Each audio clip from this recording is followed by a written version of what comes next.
Rusland, Moskou, historische middenstad. Al 2 verdieping heerhuis. Die gebouw het in die grond gezien.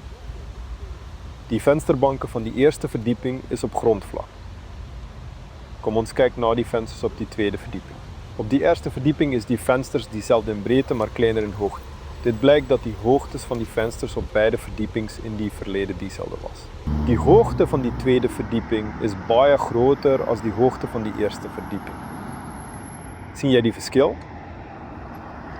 Die tweede verdieping is hoog en die eerste verdieping is half zo groot. Let op hoe die vensters op die eerste verdieping versierd is. Kom ons kijken naar die gebouw vanaf die binnenhof. Voorheen was hier vensters. Hier is de decoratie waaraan voor die venster. Diezelfde as van die straatkant af.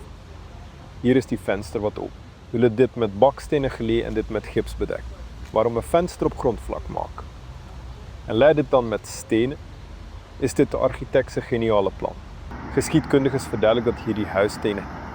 Daarom het die vensters aan die linkerkant gebleik op grondvlak te wezen.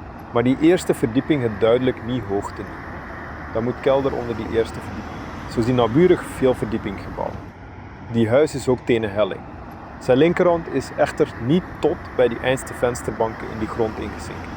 Die boer zet die basis van normale hoogte gemaakt. Die oude heerhuis het glad niet kelder niet. Geschiedkundigen zeggen dat die huis oor baie jaren onder zijn eigen gewicht in die grond gezinken. Volgens ambtelijke documentatie is die ouderdom van die huis van 200 tot 250 jaar. Hierdie veelverdiepinggebouw is 90 jaar oud. Dit weegt baie meer. Die groot massa het die huis vir nie in die grond laat sak nie. Albei gebouwen staan teen diezelfde helling en op diezelfde type grond. Maar die lichte 2-verdiepinggebouw zinkt in die grond tot op die vlak van die vensterbanken. Hoe komt dit gebeuren?